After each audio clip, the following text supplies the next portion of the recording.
Buenos días y bienvenidos a esta séptima reunión de docentes de licenciatura en gerencia. Muchas gracias por venir.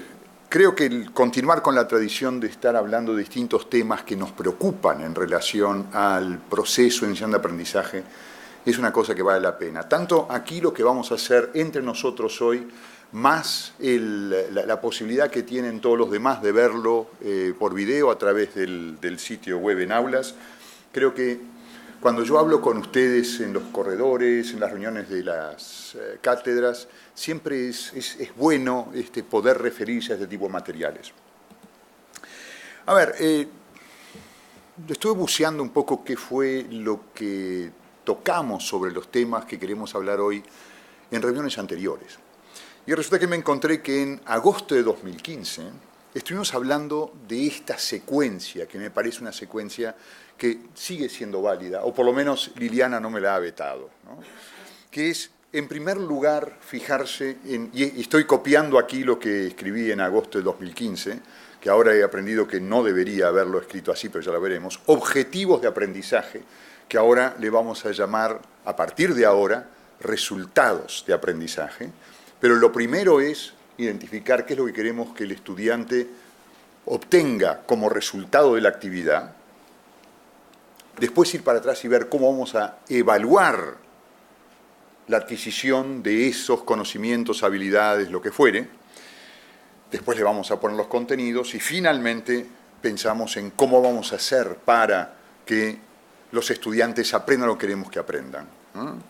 Entonces, hablando de los objetivos de aprendizaje en particular, los definíamos como describen de forma concisa lo que se espera que los estudiantes sepan o sepan hacer, y que por supuesto que no sabían antes de iniciar el curso, ¿no? Y en aquella ocasión usábamos los resultados de aprendizaje que constaban en el programa de Contabilidad Financiera 2, ¿no? Que podrán leer estados contables complejos para interpretarlo, etcétera, etcétera. Y en aquel momento habíamos hablado un poco respecto de si estos eran resultados de aprendizaje oportunos, viables, etcétera, etcétera. Siguiendo con el tema de los resultados de aprendizaje, decíamos, cuidado que los objetivos, estos resultados, deben ser medibles. Debemos tener alguna forma de evaluar el logro de esos aprendizajes que nos propusimos que iban a tener que lograr. Y allí mencionábamos la taxonomía de Bloom, y de manera creciente decíamos, bueno, lo primero es simplemente tener conocimiento de cuándo fue la batalla de las piedras. Nada más, recordación. Por supuesto, decíamos en aquella instancia que vino Juan Google y hizo que todo esto fuera absolutamente irrelevante, ¿no? Y entonces en progresivos niveles de mayor conocimiento podíamos pasar a comprensión aplicacional hasta que terminábamos con evaluación. Y para poder generar justamente esas herramientas de evaluación, podíamos hacerlo por medio de ciertos verbos, que llevaban a la comprensión del resultado que queríamos lograr y que empezaba por definir y que terminaba por evaluar. Yo les había mencionado en aquel momento que la taxonomía de Bloom es de la década del 50, 60 más o menos, ¿no? Finales de los 50, comienzos de los 60, y que había una revisión más moderna, y justamente era esta la que yo había encontrado, que más o menos estaba bastante clara. Muy interesante, otra vez, las ideas son un poco las mismas, un poco actualizadas, no vale la pena. Y una de las recomendaciones que hacíamos era que era mejor plantearse menos objetivos o resultados de aprendizaje, pero asegurarse que los lográbamos, que pretender meter muchos resultados de aprendizaje y no tener los recursos como para hacerlo. Fundamentalmente, el tiempo. Tanto el tiempo nuestro en clase como la expectativa del tiempo que los estudiantes le van a dedicar al logro de esos objetivos. Y miren, yo soy un pecador, Yo, como la mayoría de los docentes, creo que mi materia es la más importante y la única. Y todo lo demás no importa. Y debo decir que estoy tratando de humanizarme un poco. A ver, el objetivo de la forma de evaluación, por supuesto, es medir el logro de los objetivos. Y una de las cosas que decíamos era que debía haber un paralelo entre la evaluación que hacíamos a lo largo del curso, las distintas modalidades, y lo que vamos a hacer en la evaluación final, que no hubiera sorpresas para los estudiantes. Decíamos que tenía que haber varias formas de evaluar, no era conveniente que hubiera una sola, tenía que ser una forma rica de evaluación. Y lo que vamos a hacer justamente en esta reunión es hablar justamente sobre la determinación de resultados de aprendizaje y cómo hacemos la evaluación. Por eso les habíamos mandado el material previo. Por las dudas, para que tuvieran una referencia, durante la reunión de hoy se los hemos facilitado, sin necesidad que lo tuvieran presentes. Ahora, yo quiero hacer una reflexión. Por supuesto que quien va a dirigir esto es Liliana, que es quien más conoce sobre estos temas, y lo que nos gustaría hacer es generar una discusión respecto de sus experiencias, sus puntos de vista, sus expectativas respecto a qué creen que pueden hacer. Pero yo quiero hacer una reflexión previa a esto, que tiene que ver con un curso que estamos dictando de actitud emprendedora a la gente de la maestría y que tiene que ver mucho con design thinking. Y claro, se me juntaron las dos ideas. Yo dije, yo creo que esto es un insight que quizás sea bueno compartir con ustedes. Cuando uno está pensando en design thinking, una de las metodologías es ponerse en la situación de aquel para quien estamos diseñando el producto, el servicio, lo que fuere. Y una de las imágenes era justamente esta. ¿Qué hace esta persona abajo de la mesa? Efectivamente, tenía que ser un hombre de marketing. Está diseñando cosas para niños. Entonces yo me puse a pensar, a ver, cuando yo estoy pensando en la evaluación de las materias que estoy dando, ¿desde qué punto de vista formulo el objetivo de aprendizaje y la forma de evaluación?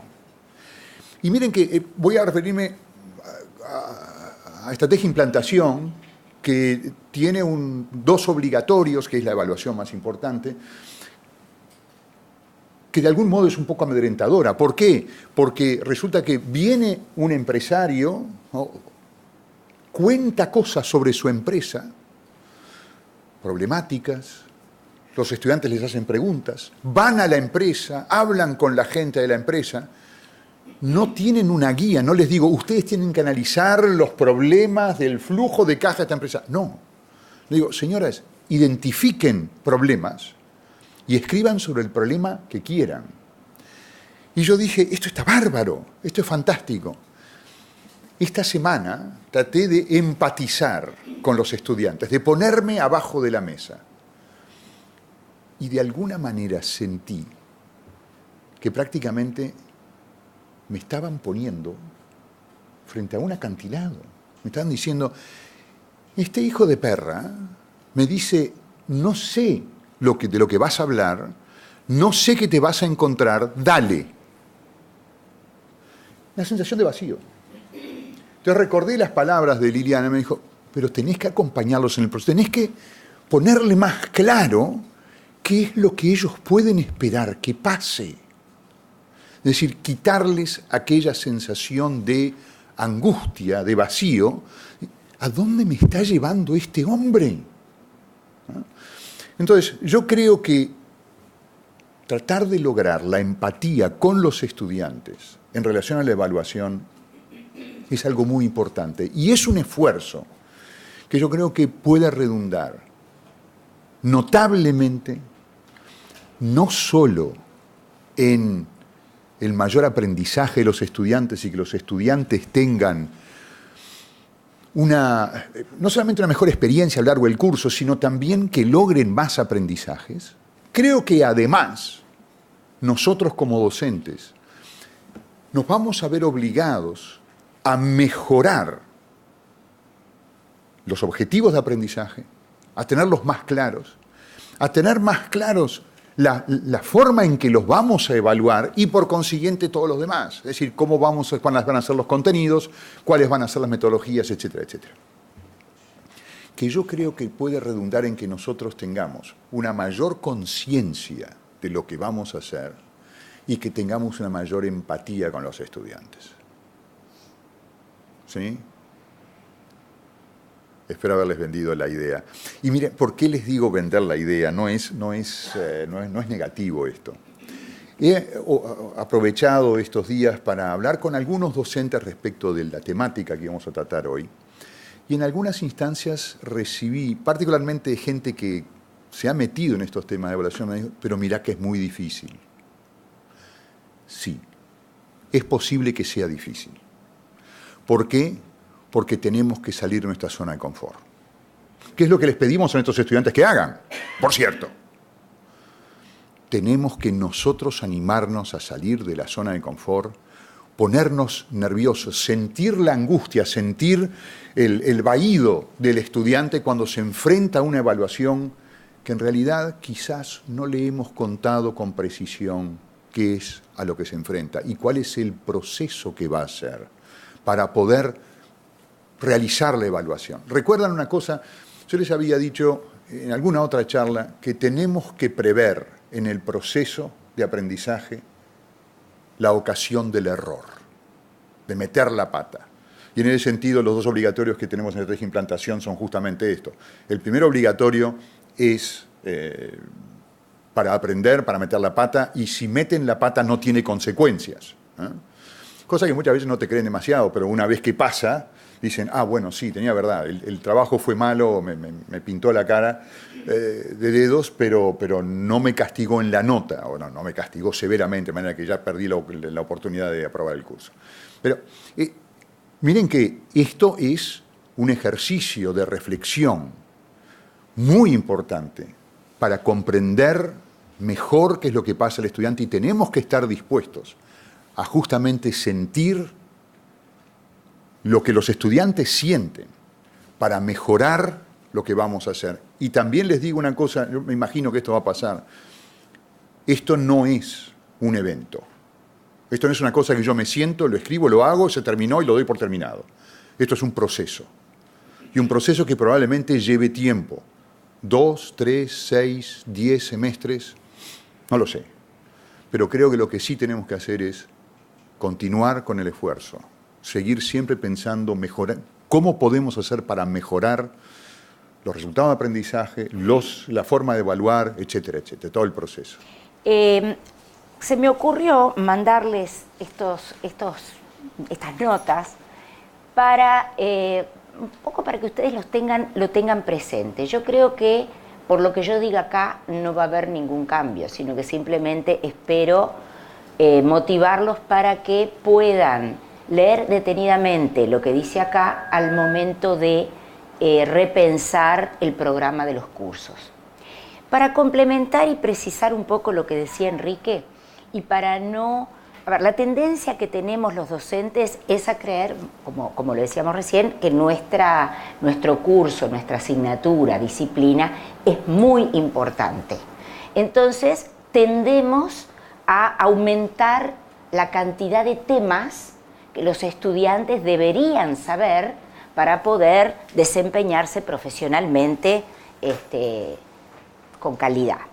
Pero, ¿qué pasa? Hoy nos encontramos, y vuelvo a repetir lo que decimos siempre, frente a un mundo de conocimientos tan dinámico que no podemos, en el plazo de estudiante de grado, pretender que lo sepan todo. Es decir, nuestra tendencia hoy en día en las universidades del mundo es a precisar cuáles son los contenidos más importantes que un estudiante de grado debe saber y evidenciar que sabe para después poder continuar estudiando toda la vida. En este sentido, el rol del profesor cambia, porque más que yo dar los contenidos, lo que tengo que hacer es pensar qué quiero que logren. Y ese qué quiero que logren debería estar en relación con el perfil del profesional que pretendemos que se desempeñe en el mercado laboral exitosamente. O sea, que de la manera en que yo puedo jerarquizar mis contenidos es si siempre tengo presente qué perfil estoy contribuyendo yo a formar con este curso. Muchos docentes damos cursos para distintas asignaturas o incluso para distintas carreras. Y muchas veces lo que yo he visto es que los profesores dan el mismo curso, se trate de una carrera o se trate de otra. Quizá no es el caso de FACS, pero digo, ¿y por qué? Porque pensamos que es el mismo curso y contribuye de igual manera a formar un perfil profesional, y no es así.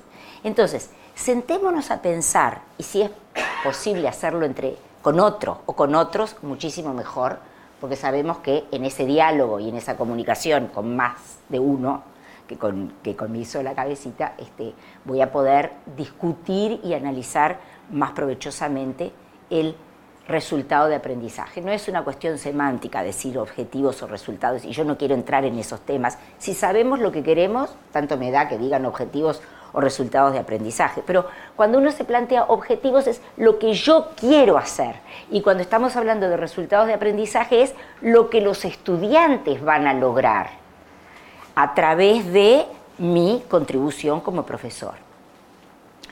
Y voy a corregir un poco el punteo que hacía Enrique en cuanto a 1, 2, 3, 4. ¿Qué establezco primero? ¿Los resultados de aprendizaje o los contenidos o la evaluación? Eso es un proceso que uno puede empezar por cualquier lado. Es decir, puedo empezar por pensar ¿qué voy a evaluar? Porque implícitamente, al pensar qué estoy evaluando, qué quiero que sepan, estoy pensando en los resultados de aprendizaje. Por lo tanto, las dos puntas de esa matriz, que puede ser resultados de aprendizaje y finalmente se coloca evaluación, yo le coloco una línea, lo van a ver acá en la paginita esta que dice resultados de aprendizaje, y ven en la segunda página una flechita que va para atrás y para adelante. ¿Por qué? Porque en este proceso de redactar yo voy para atrás y para adelante. Puedo empezar por los contenidos, puedo porque me resulta más fácil pensar, bueno, ¿qué temas? Pensando en el perfil, ¿qué temas son los que tengo que priorizar? Y a partir de ahí voy a pensar, bueno, ¿y qué quiero que logren? Y después pienso en la metodología y al final me voy a la evaluación, después vuelvo de vuelta. Es decir, es un proceso que hacemos de atrás para adelante, de adelante para atrás. Lo hacemos en varias veces. ¿Que no es fácil? No, no es fácil, pero es una inversión, hablando en términos administrativos. ¿Por qué? Porque invierto tiempo una vez, y una vez que lo tengo diseñado y compartido quizá con otros profesores afines, es algo que a mí, después puedo cambiar la metodología de enseñanza. Puedo decir, bueno, para este tema me gustaría hacerlo de esta forma, o creo que de la mejor manera que van a aprender es a través de casos, o a través de resoluciones de problemas reales, o a través de un video comentado y después un ejercicio. Digo, muchísimas, o a través de una exposición mía, con preguntas o un quiz al final. Dependerá la metodología de los resultados que quiero lograr. Entonces, este cuadrito que está en la página 2, de acá, de este documentito que se llama Resultados de Aprendizaje, creo yo que lo podríamos tener siempre presente. Está en forma muy resumida, súper esquemático, para que todos lo puedan como tener ahí, al lado de la computadora, como cuando estamos pensando en el diseño de los programas. Y evidentemente que hay algunos verbos que nos ayudan más que otros. En algunos momentos yo quiero que el estudiante solamente conozca, que conozca una cronología, que conozca determinadas cosas. Más adelante quiero que esos conocimientos los sepan aplicar y pensar para qué es necesario que los conozcan, para resolver tal o cual problema, para aplicar a tal o cual plan de negocios, etc. Entonces, vemos esa progresión, y evidentemente que al final, cuando estamos diseñando nuestro programa, siempre vamos a tratar de llegar a los últimos niveles de conocimiento de esta escalita de Bloom, que en realidad sigue siendo sumamente útil. Y finalmente el estudiante va a saber, si lo ponemos ante una situación, va a poder valorar cuál es la mejor, la más correcta. que eso es lo que hacen, creo yo, al final con los obligatorios, cuando en realidad integran o aplican una serie de conocimientos a un caso o una situación real. Entonces, pensar en el perfil es clave. ¿A quién estoy contribuyendo? ¿Cómo contribuye mi curso? Pensar en repensar este diseño del programa que va mucho más allá de un listado de contenidos. Yo ayer estaba en una reunión con algunos profesores y escuchaba esto. Bueno, a este tema le sacamos 2 semanas y le ponemos 1. Este le queda poco espacio, entonces pongámosle 3 semanas. Y cuando discutimos, digo, bueno, ¿y en base a qué le están sacando 3 semanas o 2 semanas? Muchas veces el docente experiente que tiene todo esto en la cabeza. Yo creo que nosotros esto que yo estoy poniendo acá lo tenemos siempre en la cabeza. Lo que pasa es que lo que nos cuesta más es explicitarlo en un documento. En la medida que no está explicitado en un documento, no lo conocen ni los estudiantes ni mis colegas.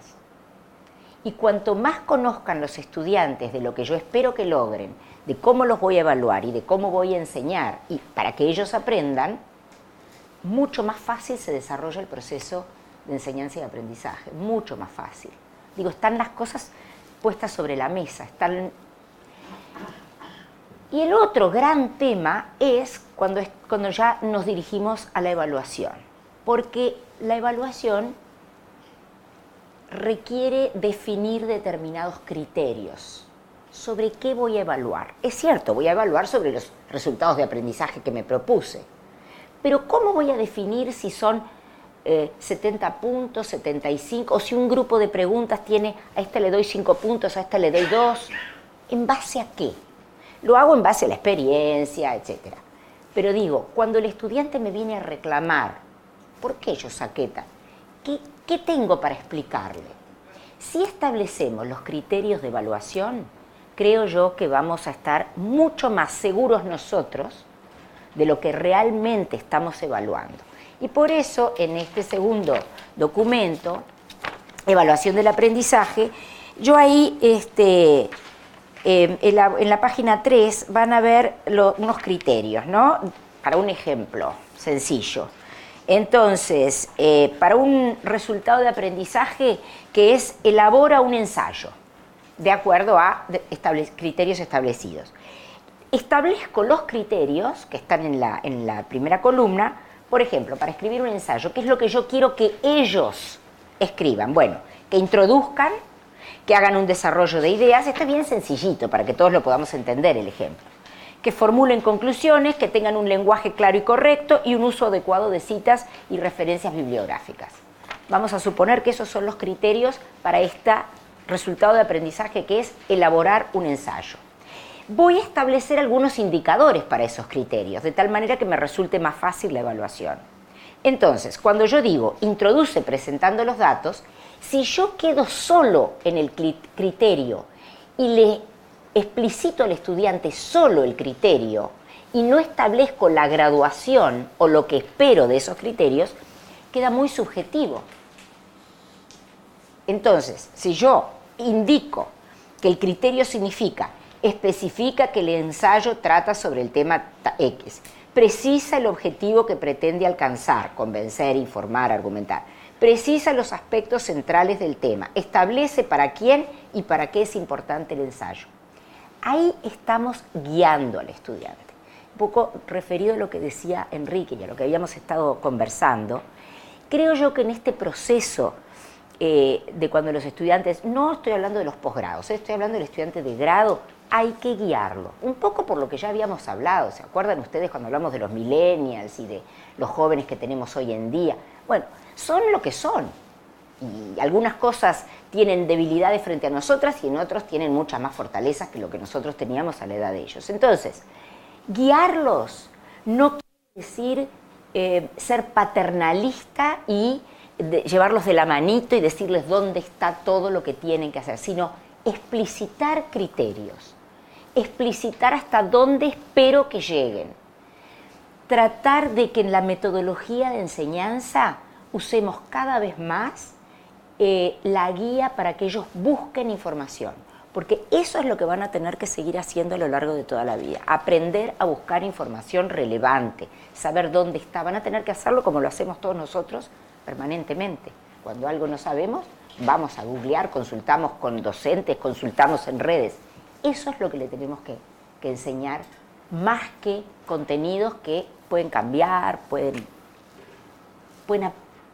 buscarlos cuando realmente los necesiten.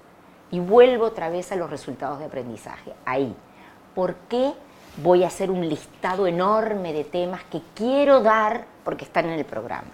Yo tengo la libertad de jerarquizar esos contenidos. No estamos embretados por un programa. Un programa nos indica a grandes rasgos, o debería indicarnos a grandes rasgos, pero puede ser repensado, puede ser rediseñado a la luz de ese perfil y a la luz del tipo de estudiantes que tenemos y a la luz del tiempo que tenemos y a la luz de esto, importantísimo, de pensar que le tengo que enseñar dónde está la información de calidad para que puedan resolver y seguir resolviendo problemas a lo largo de todo su desempeño profesional. Entonces, bueno, más allá que esto creo que amerita que ustedes lo miren tranquilos, no es ahora el momento, sino que simplemente señalarles que es un proceso que lleva su tiempo, tampoco es algo imposible de hacer, pero debe dedicársele un tiempito, si es posible hacerlo con otros, comentarlo con otros docentes, hacerlo en conjunto, y cuando ustedes tengan ese programa se transforma en un documento de comunicación que comunica a mis colegas y a los estudiantes qué es lo que van a tener que hacer para finalmente formar un profesional del tipo de profesional que queremos que se desempeñe en el mercado laboral. Entonces creo yo que estas hojitas podrán ser de ayuda. Hay también un ítem que tiene que ver con cómo evaluar a los grupos de trabajo. Bueno, si a ustedes les parece pertinente usar la coevaluación, la autoevaluación, cómo se hace, hay algunas pequeñas guías que ustedes sabrán adaptar. Lo otro que les quería decir, y ya lo saben, pero vuelvo a repetir, cuando empiecen a hacer esto seguramente empiezan a aparecer un montón de dificultades, o cosas que se trancan, no saben por dónde seguir, etc.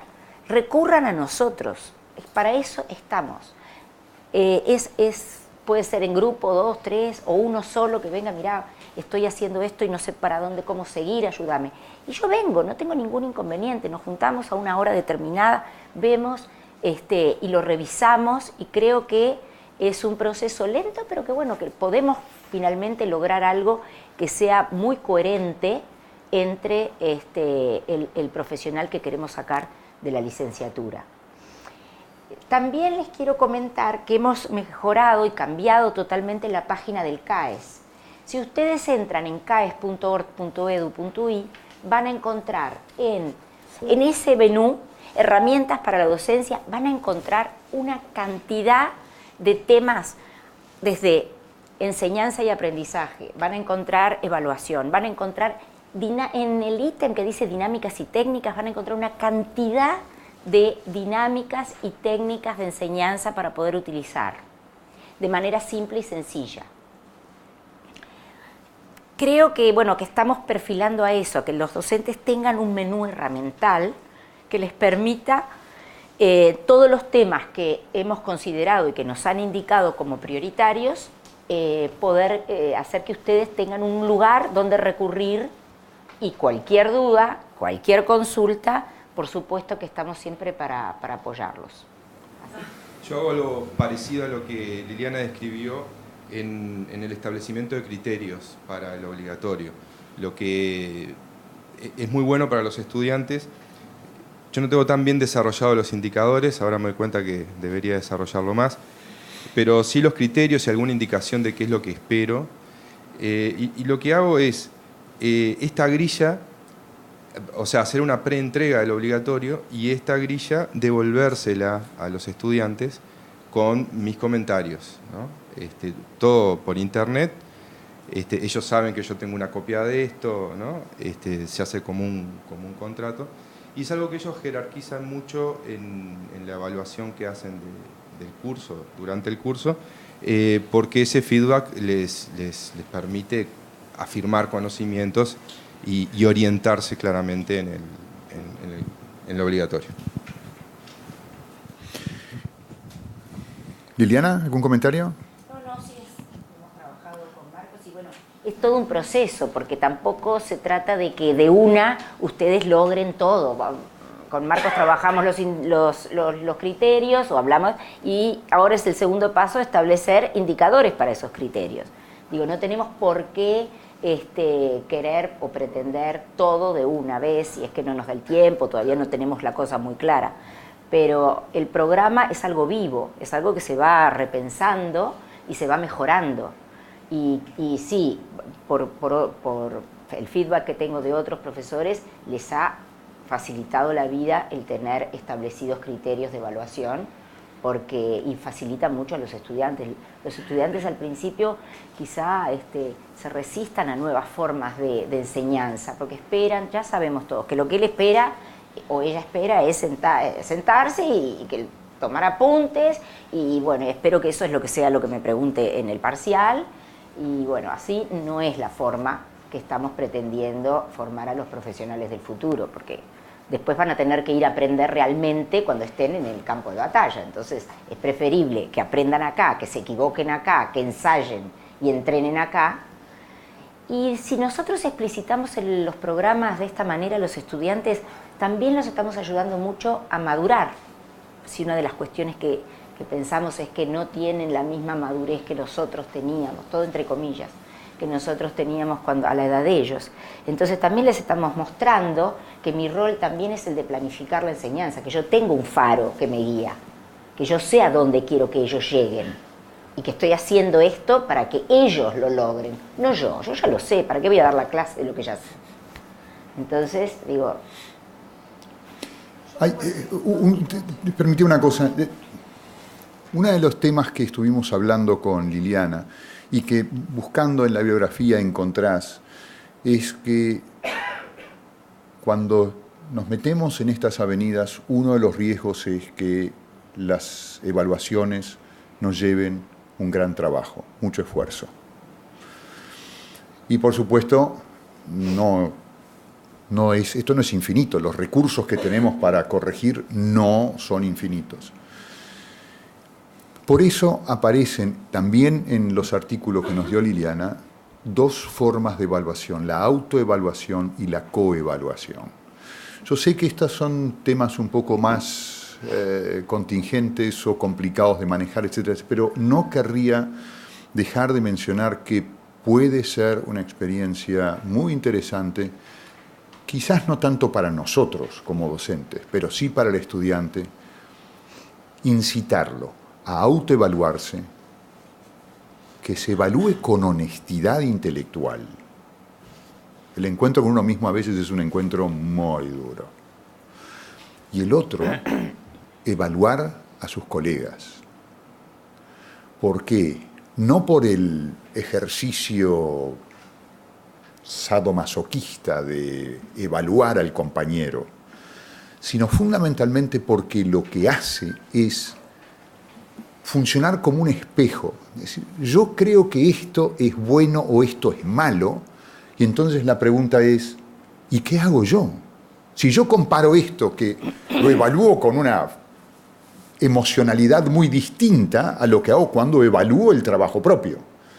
Entonces, cuando resulta que veo el trabajo de otro, de un colega, de un igual a mí, y me parece que no me gusta, y hago el siguiente proceso, digo, pero esto se parece a lo que hago yo. Entonces uno empieza a decir, quizás yo también tengo que cambiar, ¿no? Quiero dejar sembrada esta semilla. Es más, a mí es una experiencia que yo he intentado y hasta cierto punto me asustó el resultado y por eso lo he practicado de manera intermitente. Pero creo que es algo que puede servir porque al final del día, quizás particularmente la coevaluación podría llegar a ayudarnos a reducir la carga, o por lo menos la carga emocional de la evaluación que hacemos nosotros del trabajo de los estudiantes.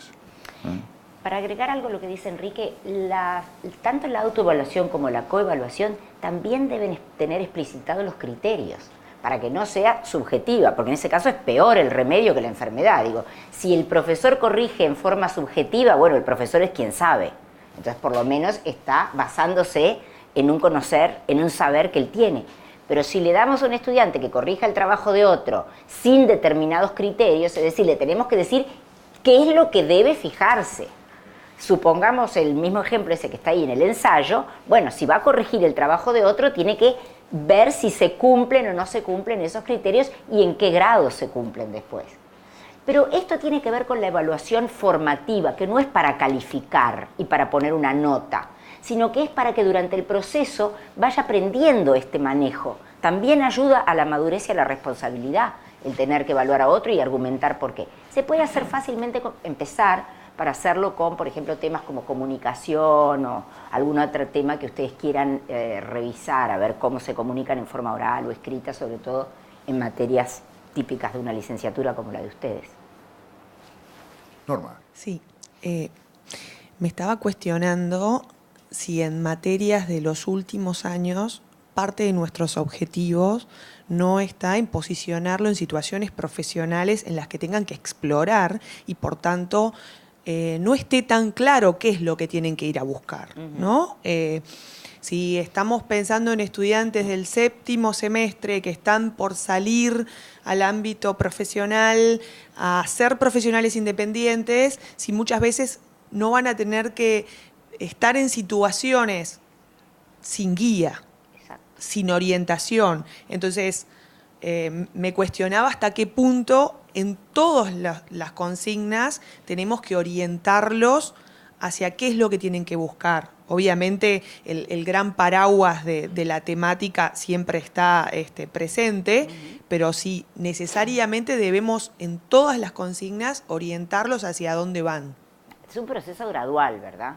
Yo creo que cuando inician en la carrera sí hay que orientarlos y después ir cada vez más tendiendo a que ellos mismos vayan resolviendo situaciones, problemas del mundo real, que son desafiantes, cambiantes, imprevistos, y ver cómo se desempeñan frente a eso. Yo estoy completamente de acuerdo contigo. Tampoco al final de la carrera los tenemos que guiar. Sí, lo que quizá explicitar de alguna manera lo que espero que logren de ese trabajo, que se puedan enfrentar con situaciones nuevas, con situaciones cambiantes, diferentes a lo esperado. Esa es una manera también de guiar, de decir, mira, te podés encontrar con situaciones para las cuales no venías con la información, o etcétera. Pero sí, es una cuestión gradual, con sentido común, ¿no? Al principio y cada vez más, ponerlo en situaciones reales. Cuando hacen una pasantía, por ejemplo, están frente a situaciones reales, o cuando van a una empresa, o frente a un caso. Los podemos entrenar con casos, por ejemplo, primero, para exponerlos sin guía y ver cómo se van desempeñando y discutirlo. Pero estoy de acuerdo contigo, sí. Una duda que me surge es con respecto a la dimensión actitudinal. Yo esto lo veo claro, me queda claro para la dimensión cognitiva, pero en el caso que lo tengas que aplicar a la dimensión actitudinal, me resulta más dificultoso pensar en una evaluación de contenidos actitudinales, ¿no? Y sobre todo en una asignatura, suponete, que donde trates conflicto, bueno, perfecto, yo puedo dar un marco teórico de lo que es y lo que puedo esperar en eso. Otra cosa muy distinta es lo que me sale en una situación de conflicto. Entonces, desde ese punto de vista, se me complica, en cierta forma, pensar cómo evaluar ese tipo de contenidos, ¿no? Es difícil. Yo creo que, a ver, más que evaluar sería una cuestión de, vamos a suponer, a ver si se entiendo bien lo que decís, están en un trabajo de grupo y ahí se generan conflictos. Es así, por ejemplo, ¿no? Se generan conflictos dentro del trabajo en grupo. Más que evaluar o calificar el comportamiento de uno o de otro frente a ese grupo, yo voy a tener algunos indicadores de qué espero del trabajo en grupo. Por ejemplo, asiste a las reuniones. Por ejemplo, cumple con el trabajo, con la tarea en tiempo y en forma con los demás compañeros. Por ejemplo, aporta, no sé, todos los indicadores que a ustedes les parezca, 3 o 4, que debemos entregarle a los estudiantes antes de formar los grupos, o cuando el grupo está conformado, decir que el trabajo en grupo es complejo. Y si no, veámoslo en la vida real nosotros. ¿Cuántos conflictos se generan en los grupos de docentes? Porque me dijo, porque no me dijo, porque no me avisó, porque no vino, porque no viene a las reuniones. Digo, es la vida real. Entonces, de alguna manera, también hay que enseñar a trabajar en grupo y a que se van a generar determinadas situaciones, y para tratar de minimizar esas situaciones conflictivas que de todas maneras se van a producir, debemos tener en cuenta que si me comprometo a ir a las reuniones, tengo que avisar con tanto tiempo de antelación si no voy a ir. Si me asignan una tarea, la tengo que cumplir en tiempo y forma, o avisar de antemano si no la puedo. Es decir, todo ese tipo de cosas que hacen también a cómo va a tener que desempeñarse en el mundo real. Por lo demás, yo creo que lo actitudinal, a ver, también se puede objetivar en el sentido de yo mando una tarea de lectura. Esa tarea de lectura tiene una serie de guías, porque estoy pensando en los primeros años de la carrera. Es un tema que yo decido, yo no lo voy a manejar yo en la clase. Ellos lo tienen que leer y tienen que responder 4 o 5 preguntas. Esas preguntas, que son una guía de lectura, las van a tener que subir en aulas. Y yo no voy a evaluar esa síntesis. Yo voy a evaluar si cumplió o no cumplió. Y estoy valorando ahí algo actitudinal, ¿no? La responsabilidad que tuvo de cumplir con la tarea y elevarla a la plataforma. No lo voy a corregir, yo no me puedo llenar de correcciones porque no la voy a hacer directamente. Entonces, no tengo el tiempo necesario para eso. Por eso yo creo que la coevaluación criteriada nos ayuda mucho a los docentes, y porque yo tengo que tratar de que ellos cada vez más hagan actividades de tipo autónomo cuando pueden. Por ejemplo, síntesis de lecturas, respuestas a preguntas en base a determinados temas que tienen que ir a buscar información. Y eso, ¿cómo lo evalúo? ¿Cumplió o no cumplió? Cumplió, lo subió a la plataforma. Si lo hizo bien, mal, puedo tomar una muestra de 2, si se me ocurre, y ver cómo redactan, cómo lo explicaron, y analizarlo en clase. Si es que quiero valorar la expresión escrita, por ejemplo, y si saben escribir, hacer una síntesis de un documento y está bien hecho. Ellos tienen que saber que yo lo voy a mirar y lo voy a discutir en clase, pero más que calificarlo con nota, voy a calificar o voy a asignarle puntaje, si quiero, de actuación en clase, por ejemplo, a si cumplió o no lo cumplió. Y ir buscando, acá hay algunas pautas en estos documentitos de hacia dónde puedo ir para buscar lo actitudinal. Y bueno, y en cada caso lo podemos conversar también, qué es lo que ustedes quieren valorar. Muchas veces es eso, ¿no? Establezco también algunas pautas yo al inicio del curso, o hago que ellos establezcan esas pautas para ver si las cumplen o no. A mí me ha dado mucho resultado, por ejemplo, hacer un ejercicio antes o en los primeros días de clase, donde establezco que ellos mismos establezcan algunas normas de convivencia para los grupos o en la clase, ¿sí? ¿Qué es lo que molesta? El tema de los celulares, el tema de llegar tarde, el tema de no avisar si hicimos un trabajo de grupo, en fin, ese tipo de cosas que ellos, a la luz de la experiencia que han tenido, porque la mayoría de los estudiantes tienen malas experiencias de los trabajos en grupo, por eso se quieren juntar con los que conocen y con los amigos, porque bueno, ahí ya más o menos saben cómo. Pero si yo estoy formando grupos al azar, como después va a ser en el mundo real, no puedo elegir, ojalá, pero a veces me toca gente que no piensa como yo. Y bueno, de repente ahí buscar la complementariedad, que es una de las grandes ventajas del trabajo en equipo.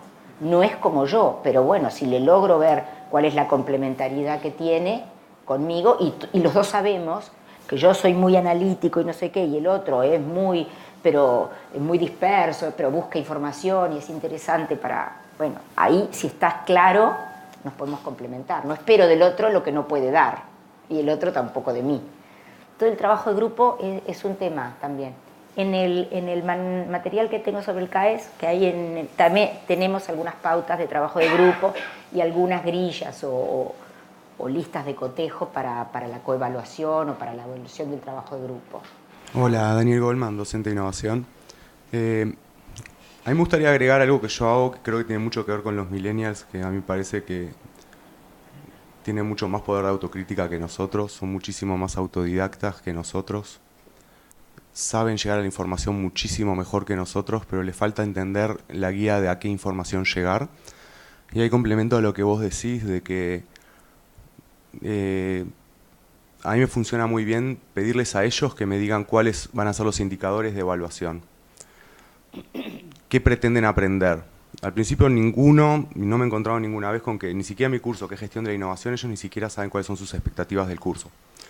O sea que ayudarlos a entender cuáles pueden ser sus expectativas los ayuda también a qué evaluar. Y ahí voy a lo primero que mencionabas, Kremer, de la salida de la zona de confort del docente, y me faltó la asimetría opuesta de salir nosotros de la zona de confort y que ellos nos evalúen hasta qué punto les dimos resultados de aprendizaje que les sirvan para la vida real. Porque ellos van a tener que entender que principalmente van a ser ellos sus propios guías, porque nosotros somos unos anacrónicos. O sea que en realidad siempre van a estar contra la corriente a diferencia de nosotros, porque los que tenemos que cambiar somos nosotros, no ellos. Lo que sí les tenemos que dar son filtros para tener evaluación, criterios y rigurosidad científica correcta, pero tampoco la nuestra es la correcta. Que enseñarles a discernir nos obliga a salir de la zona de confort nuestra y esa está más compleja, me parece. O sea, me encantan los cuadros que planteaste, me encantaría ver si desperté la chispa de que ayudarlos a ellos a que tengan sus propios cuadros de cómo generar la evaluación, que esa parte me falta. Perdón, casi una clase entera en cómo vamos a armar la evaluación, pero está bueno porque yo al final sé, pues me lo dicen en la cara en la última clase, en el feedback, de si los resultados de aprendizaje realmente fueron los conseguidos para ellos que les sirvan. En realidad lo voy a saber 20 años después cuando se encuentren con la vida real, pero si se van con la ilusión de que aprendieron, está bueno. Gracias. ¿La inversión que haces es de una sesión o en realidad haces una inversión que es una sesión explícita dedicada a eso y después tiene una serie de... Después tiene 50 horas que ellos no las ven. Exacto, pero que ellos también participan en el proceso de co-creación de los criterios de evaluación. Si quieren les comento chiquito. Yo entiendo que tu curso, como es de innovación, pero quizás el obligatorio es el mismo. aprendizaje. El obligatorio lo tengo, pero los 30 puntos de clase, por ejemplo, a mí me embola la participación, porque tenés también al tímido. Claro. Y a veces es un capo. El año pasado tuve uno que me contestó todo un deber en una oración. Y era el único que valió la pena leer. Y ahí uno que hizo 5 hojas. Y era todo paye. Entonces, yo soy medio... Digo, dejen la guitarra, me embola la guitarra. Les voy a sacar la nota si tengo que leer de más al cohete. Ay, el profe dijo al cohete. A veces me quedan mirando raro también. La evaluación de ellos requiere, por ejemplo, se plantearon de leer un artículo y plantearnos su opinión del artículo, no la síntesis. Uno que hizo el resumen del artículo, después hicimos bullying de que me viene bien el resumen. Pero la síntesis, no, a mí no me interesa, a mí me interesa qué entendió él, qué aprendió. Ese es el resultado de aprendizaje. Y eso lo paso en la primera clase y en la segunda yo ya sé quiénes saben algo de lo que voy a dar en el curso, que es re rígido, pues yo trabajo con pensamiento sistemático inventivo. Es un embole si no entendés qué están hablando. Entonces yo ya sé que tengo 3, 4 que leyeron el artículo y los otros son unos parásitos. Entonces tengo que hablar de que son unos parásitos. Porque les quiero dar la guía para que entiendan de que tienen que ellos autoevaluarse y ser más críticos. Y pierdo a 2 o 3 en el año. Resultado. El resto creo que pasan a ser más críticos de entender que creo que a nosotros nos falta en las horas presenciales con el alumno, en realidad tomarlo más como que somos los mentores y estamos realmente presentes frente a ellos. Y ellos tienen un embole tremendo de estar frente a nosotros. Están podridos. Porque van a Juan Google y llegan a mejor información de la que la mayoría de nosotros les demos. Sí saben discernir y filtrar. Pero nosotros también tenemos mucho para aprender de ellos y creo que tenemos que tomar más el rol activo del mentor que también se equivoca y que el alumno te calla la boca. Tenés razón. Está mucho mejor lo que vos planteás de lo que yo les planteé. O ni siquiera saben lo que les hubieras planteado porque te lo deciden ellos.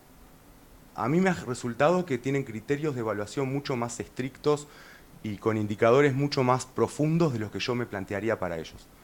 Y me doy cuenta que cuanto más jóvenes, más ganas tienen de aprender de verdad, de que les sirva para la vida. No, creo que ya les importa un bledo los títulos, se le ríen en la cara a Sendik. Entonces tenemos que cambiar un poco. ¿Les parece que es un gil? Y tienen razón. Gracias.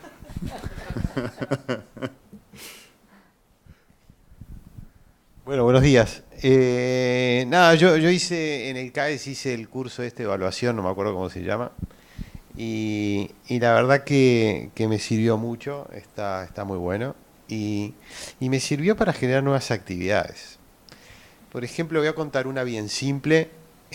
Tengo un libro de marketing de servicios que lo que hice fue rayar mucho con flúor en amarillo cosas que para mí eran interesantes. Lo que hice fue agarrar todas las cosas que había marcado en flúor en amarillo, las puse en una diapositiva, le puse verdadero o falso, observación, y lo que hice lo transformé en una actividad en el aula donde le dije a los chicos en grupo que tenían que evaluar esas afirmaciones y decir si eran verdadero o falso, y generamos discusiones que duraron más de 2 horas, o sea, la clase duraba 2 horas y me llevó 4 horas.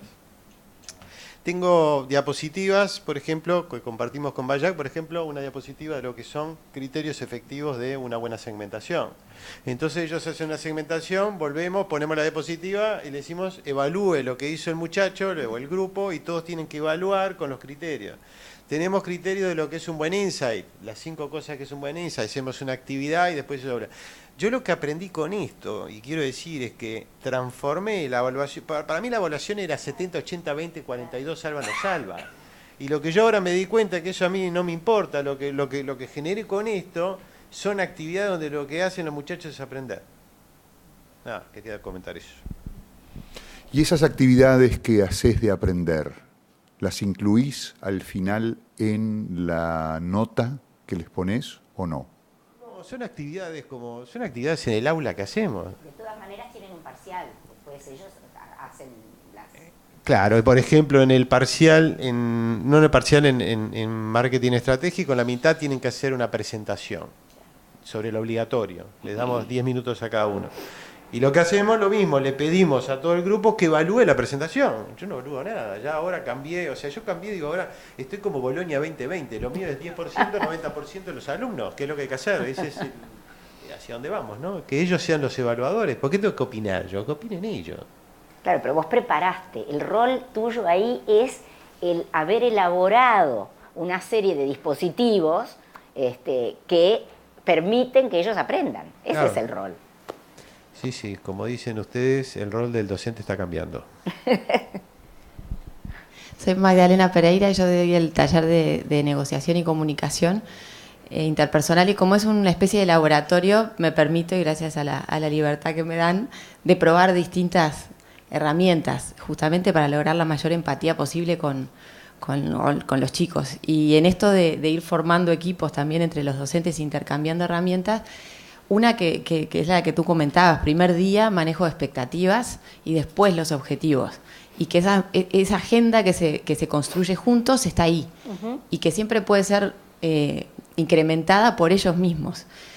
Otra herramienta, eso me parece muy bueno para alinear qué esperan, y en general venían con una mala expectativa de lo que era un taller. Entonces ahí le empezás a preguntar, ¿pero por qué? Y empezás a investigar otras cosas que las vas dejando ahí anotaditas para trabajar después. Después son 8 veces, entonces el jueves, el primer corte, yo ahí les pido feedback de mí. Digo, ¿cómo vamos hasta acá? ¿Qué les parece? ¿Qué les gusta? ¿Qué cambiarían? ¿Cómo se sienten? Y se quedan medios como en ese vacío ahí. Y digo, sí, porque yo estoy haciendo una presentación oral efectiva y la semana que viene, hoy les voy a contar cómo hacer un pitch o una presentación oral efectiva, y les voy a pedir que ustedes se hagan feedback entre ustedes con estos lineamientos. Entonces, por reciprocidad, como yo estoy haciendo una presentación oral, espero efectiva, háganme feedback. Se quedan incómodos al principio y ahí empezás a trabajar qué es hacer un buen feedback. Y claro, dice, me va a evaluar, empiezan con esos miedos. Y después, una vez que vos te exponés así, pero quedás en un nivel de exposición interesante, empiezan a salir ellos mismos. Y es maravilloso lo que entras a descubrir. porque les decía, esta es la oportunidad que tienen de realmente pedir lo que quieren, porque si me van a evaluar al final, cuando yo no tengo la oportunidad de mejorar y enriquecer el curso, no me sirve. Está bien, es otro tipo de evaluación, pero es ahora. Y aparte mirándome y yo mirándolos, es otro tipo de feedback. Entonces empezás a trabajar en el cómo pulir la manera en que te lo digo, si es positivo al principio, las palabras que usamos. Y eso también me pareció fantástico y empieza a abrir el campo que al otro día, cuando empiezan a hacer sus presentaciones orales y tienen que ser evaluados por el resto del grupo, y hay incomodidad, pero se van como adaptando más a que tenés que hacerlo. Y después el obligatorio, que es otra cosa que fuimos incorporando como una estrategia que por ahora para mí tiene lindos resultados y los vamos comparando, es el obligatorio amigarlo a todo el taller. Desde el día 1 tienen las preguntas y los lineamientos y qué es lo que se espera del obligatorio. Pero el tema es libre, tráete algo tuyo que te esté pasando hoy. Porque como son herramientas y tratamos de que sean pocas, las tratamos de repetir a lo largo de todo el taller. Entonces les cuesta identificar qué hasta que enganchan, le quedan como 2 clases o 3 y dicen, es esto. Y vos a lo largo de eso yo pongo mi mail, que también al principio decías, me van a matar a mails. No me matan a mails. No les pido que me den prescrito nada, tienen que ser preguntas. Y yo las preguntas a la clase siguiente las reencuadro para el todo. Y eso hace que, sin querer, vos vayas evaluándolo porque se te acerca el estudiante y te vuelve a hacer preguntas de su caso.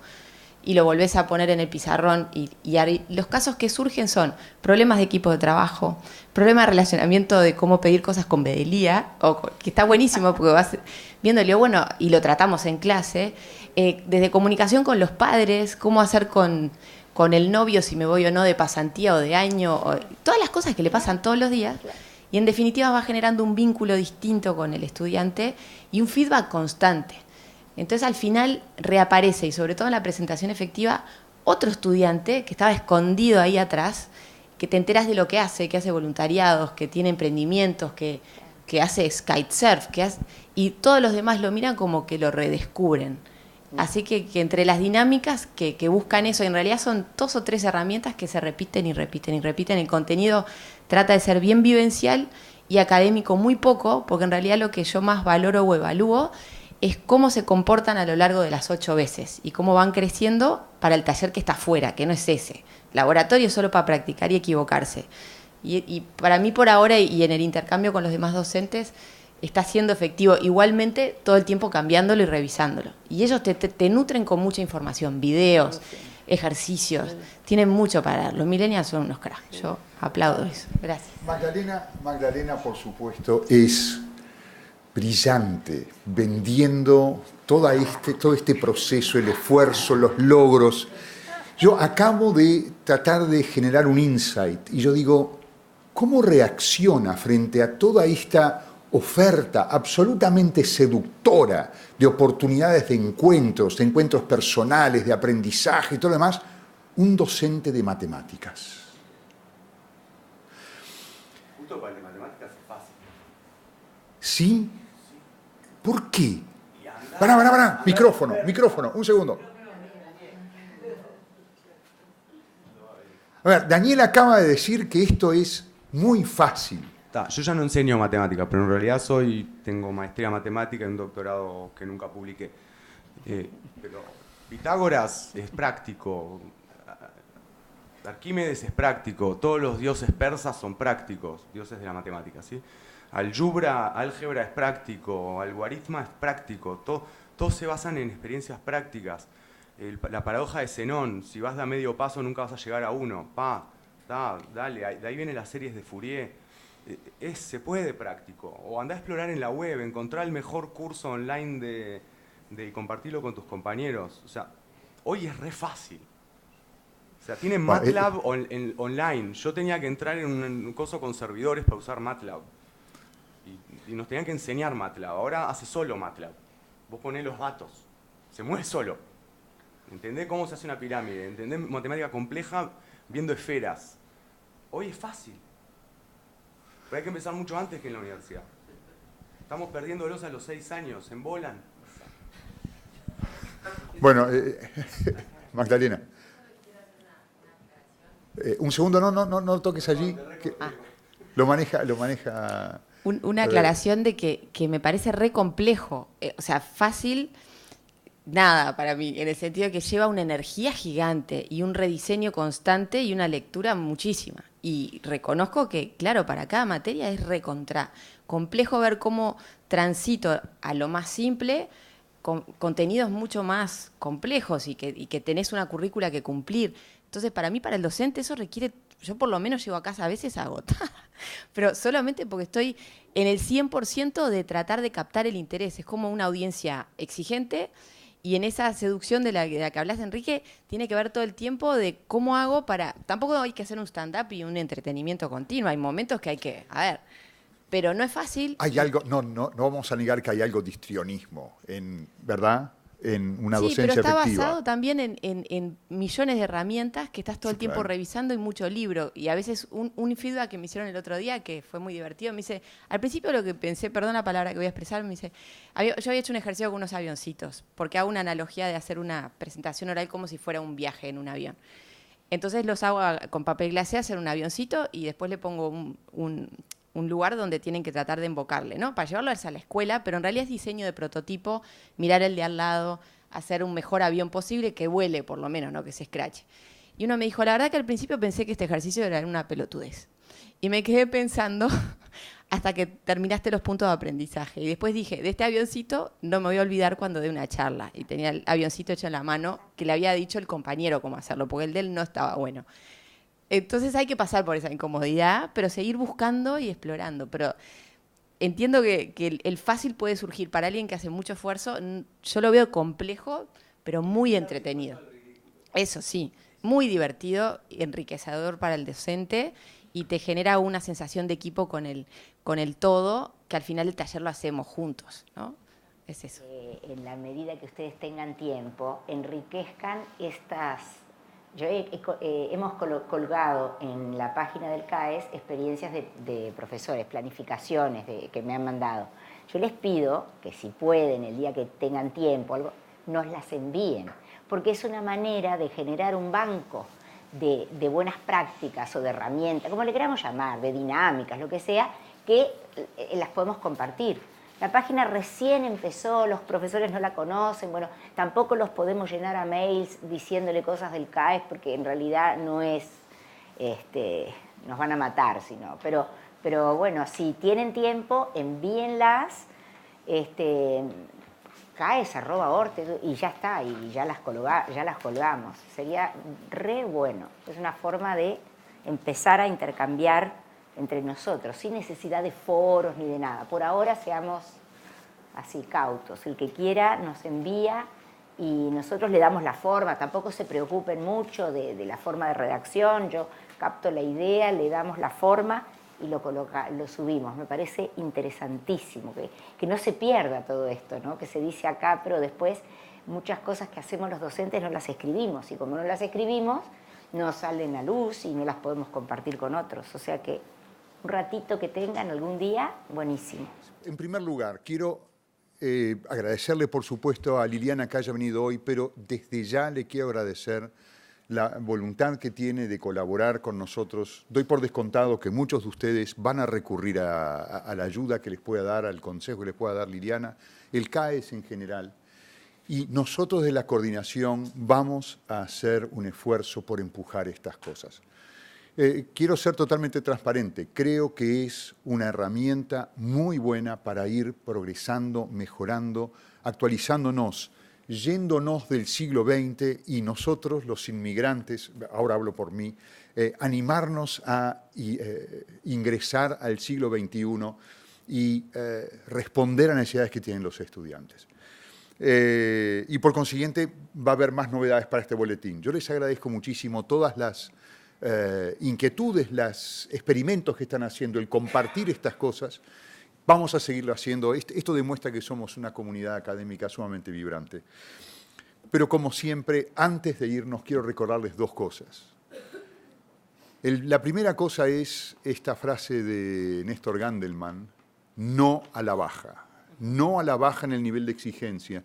En algunos momentos uno puede llegar a pensar, caramba, pero si en realidad co-creamos, si le damos libertad a los estudiantes o le damos participación en la determinación de los criterios de evaluación, entonces resulta que esto es un viva la pepa y de modo alguno. la exigencia, el objetivo el resultado de aprendizaje que estamos procurando alcanzar, ese no debemos bajar la guardia para alcanzar ese nivel. Y la segunda cosa es que recuerden que en todo lo que hacemos, porque es el único compromiso que tenemos, está con el aprendizaje de nuestros muchachos. Es nuestro norte, es nuestra guía, el aprendizaje de nuestros muchachos. Muchísimas gracias. Hasta la próxima.